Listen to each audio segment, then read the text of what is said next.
Natalie, the NFL is launching this initiative on the 55th anniversary of the Voting Rights Act.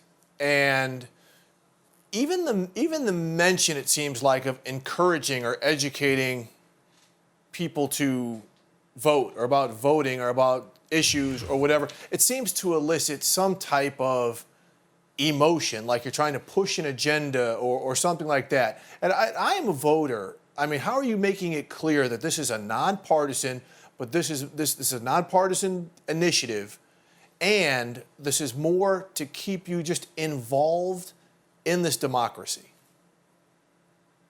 That's right. So, we're really focused on voter registration and voter turnout. We're not so focused on the issues or the candidates. We really want to stay true to being nonpartisan. And I think the way that you do this is the key in all of this is I think we just have to normalize it. We have to make voting, just like getting your driver's license or putting on your seatbelt isn't partisan. Being a voter isn't either. Caring about your community, wanting a better future for your kids shouldn't be partisan. That should just be part of what being an engaged person and human should be about. We have a long way to go in terms of this. The U.S. ranks 26th out of 32 developed countries for its percentage of eligible voters who actually turn out to vote. So we have a long way to go. We have the ability to get more people out to vote this year. So I think this is really exciting. I think this year we have the opportunity to make voting mainstream. Like everyone said, the youth, the young people, they're demanding it. They're demanding change. And I think they're going to find a way to do that by casting their vote this year. And Jon, since it's such a priority for the league, will the NFL make it a holiday for people to vote November 3rd? The league office, I've shown up late plenty of times voting from voting league office because I have to vote in South Jersey and run up to Manhattan. It's a 2-hour commute. So, yeah, the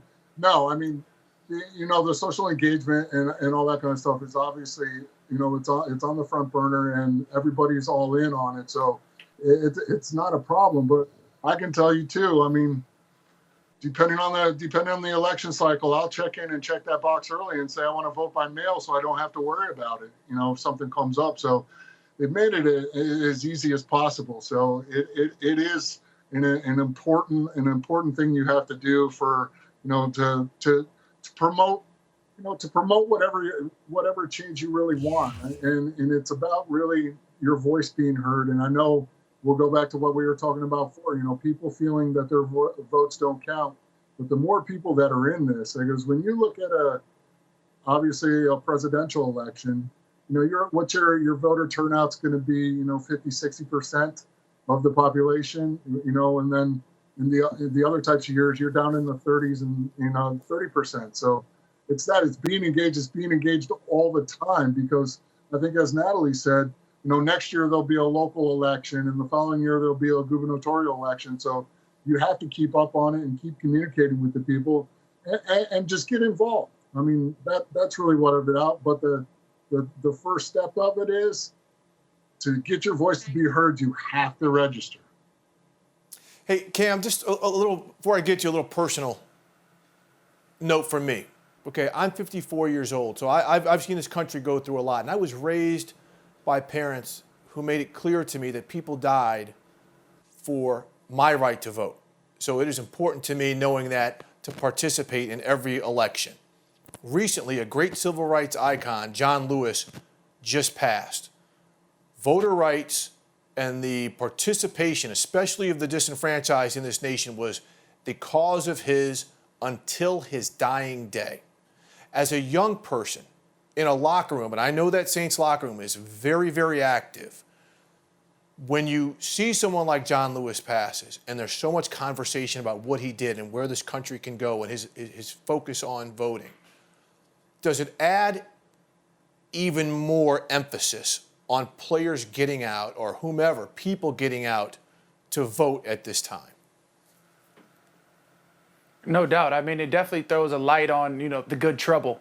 It throws a light on, guys like, even across the league, Kenny Stills, who if adamantly has been, demonstrating and protesting and marching for, the Breonna Taylor, and going out to Louisville and really doing doing the groundwork of trying to orchestrate how to go about the best way to bring positive change.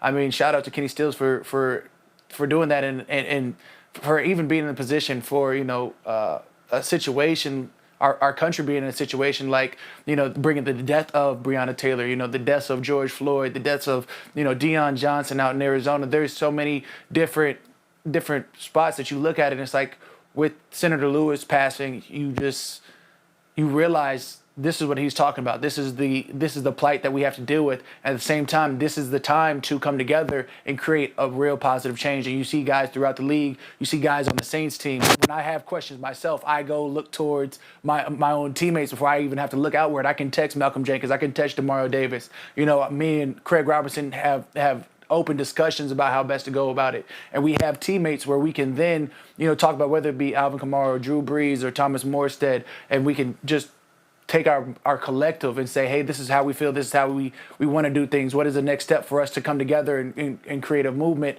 or push through a positive, join a positive movement, and how we can try and best change. These are things that these times have now opened up. They've created the uncomfortable conversations. They've pushed forward this narrative that we, even though we may have different backgrounds, we still have the same positive energies trying to create change. When we say her name, we say, this is what happens to us, love us, not our culture. These are the narratives that we think we can push together by creating a more unified front. And to your point there, Cam, who is going to be the next John Lewis? I mean, you bring up someone like Kenny, guys, those are the guys that have to be out front to be the leaders, to push this kind of stuff and get the guys, on the team to foul them.